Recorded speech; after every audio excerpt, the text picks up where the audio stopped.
पूर्व प्रदेश मुख्य प्रवक्ता प्रेम कौशल ने कहा, आपदा की घड़ी में सैकड़ों जिंदगियां गईं, लेकिन भाजपा नेता सेक रहे रोटियां। कांग्रेस के पूर्व प्रदेश मुख्य प्रवक्ता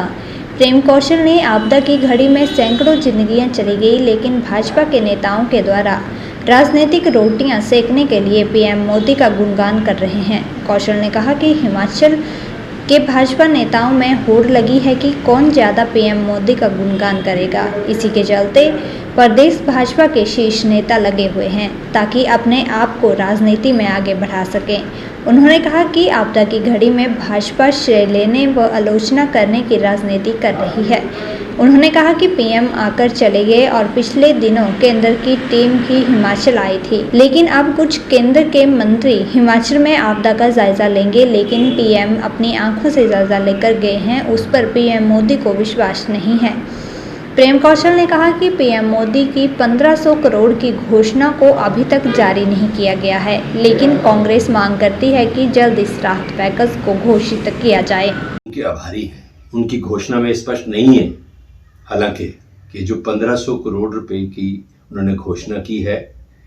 वो एक रिलीफ पैकेज के हिस्से के तौर पर की है,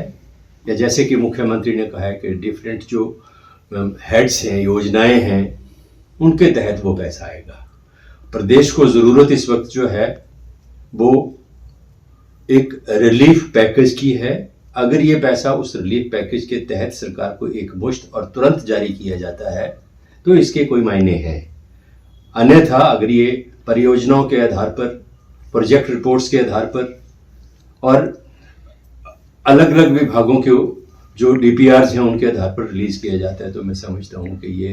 ये जो है ये प्रदेश के लोगों को एक तरह से मूर्ख बनाने का काम जो है वो भारत सरकार और प्रधानमंत्री करके गए हैं। कि आपदा की इस घड़ी में, जैसे कि मैंने कहा, जिसमें सैकड़ों जिंदगियां चली गई, आप अपनी राजनीति चमकाने के लिए, राजनीतिक दुकान जो है उसको चमकाने के लिए मात्र प्रधानमंत्री का स्तुतिगान करने के काम में व्यस्त हैं। और भारतीय जनता पार्टी ने जब जब कांग्रेस सरकार के समय में हिमाचल प्रदेश के अंदर आपदा आई है, इन्होंने इस आपदा को अवसर के रूप में बनाने का काम किया है। अभी हिमाचल प्रदेश के भारतीय जनता पार्टी के नेताओं में होड़ है, प्रतिस्पर्धा है कि कौन प्रधानमंत्री की ज़्यादा प्रशंसा करता है, कौन प्रधानमंत्री की ज़्यादा स्तुति करता है, ताकि वो अपने आप को राजनीतिक तौर पर आगे बढ़ा सके। ये बहुत दुखद पहलू है कि एक तरफ लोग त्राहिमाम कर रहे हैं और दूसरी तरफ भारतीय जनता पार्टी के लोग इस आपदा की घड़ी में, संकट की घड़ी में श्रेय लेने की राजनीति, आलोचना करने की राजनीति और अपनी राजनीति को आगे बढ़ाने का जो एक कार्यक्रम है उसको चला रहे हैं। प्रधानमंत्री आके चले गए। पिछले दिनों केंद्र सरकार की एक टीम भी हिमाचल प्रदेश आई और प्रदेश और केंद्र सरकार की टीम ने मिलकर असेसमेंट जो थी, जो नुकसान हिमाचल प्रदेश में हुआ उसकी की। लेकिन अब सुनने में आया है कि कुछ मंत्री भी केंद्र सरकार ने हिमाचल प्रदेश में भेज दिए कि वो भी आके देखेंगे। जो प्रधानमंत्री अपनी आंखों से देख के गए, क्या उनको नहीं लगता कि वो सही था या सच था? उनको अपने देखे पे विश्वास नहीं है। दूसरी बात, जो केंद्र सरकार के अधिकारी जो रूटीन में जब भी किसी स्टेट में कोई आपदा आती है और उस आपदा के दौरान असेसमेंट करने के लिए आते हैं, क्या उन अधिकारियों के ऊपर भारत सरकार को और प्रधानमंत्री को विश्वास नहीं है? मैं ये समझता हूँ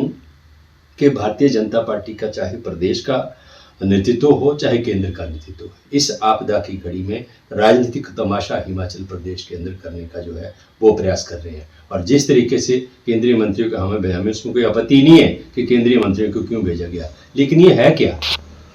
जब सारा आपका अमला जो है, सरकारी अमला, इस नुकसान का जायजा ले चुका है, असेसमेंट कर चुका है, अपनी रिपोर्ट आपको दे चुका है, तो ये तमाशा करने की ज़रूरत क्या है? इस तमाशे के पीछे महज एक राजनीतिक श्रेय लेने की राजनीति है। इसके इतर इस तमाशे का इन मंत्रियों को यहाँ भेजने का कोई, मैं समझता हूँ कि उचित नहीं है, कोई जस्टिफिकेशन नहीं। प्रधानमंत्री ने घोषणा की है, जो अभी पैसा जारी नहीं हुआ, मैं ये भी मांग करना चाहूँगा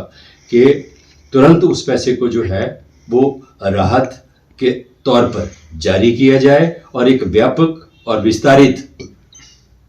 राहत पैकेज जो है वो हिमाचल प्रदेश को इस आपदा से बाहर निकालने के लिए घोषित किया जाए। और भारतीय जनता पार्टी के नेताओं से एक निवेदन है, एक प्रार्थना है कि इस मौके के ऊपर ये जो श्रेय लेने की राजनीति और प्रधानमंत्री की स्तुति, देवताओं से प्रधानमंत्री की तुलना करने का जो एक दौर इस देश के अंदर शुरू हुआ और हिमाचल की जो देवी देवताओं की भूमि है, इसमें भी जो जो लोग ये कह रहे हैं कि ये देवदूत की तरह प्रधानमंत्री हिमाचल प्रदेश में आए, वो कम से कम इस देवभूमि और देवताओं का अपमान न करें।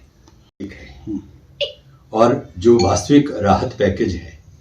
ये अगर उसका हिस्सा है और राहत पैकेज अगर बाद में देना है, इमीडिएटली रिलीफ के तौर पर है, तो हम इसका स्वागत करते हैं। लेकिन अगर ये निपटाने वाला काम है, और जैसे कि मुख्यमंत्री ने भी कहा है, सरकार के दूसरे मंत्रियों ने भी हमारे कहा है कि अगर ये इसको 1500 करोड़ रुपया देके, और वो भी विभिन्न विभागों की DPRs जाएंगी और अलग अलग उसमें मदों में देके अगर इसको निपटाने का काम अगर कर रहे हैं, तो ये दुर्भाग्यपूर्ण है। तो और प्रधानमंत्री को इस देश के प्रत्येक राज्य के प्रति संकट की घड़ी में खड़ा होना उनका नैतिक दायित्व है, संवैधानिक दायित्व है, और ऐसी घड़ी में किसी प्रदेश को और प्रदेश के लोगों को तड़पता हुआ छोड़ना जो है बहुत दुर्भाग्यपूर्ण है।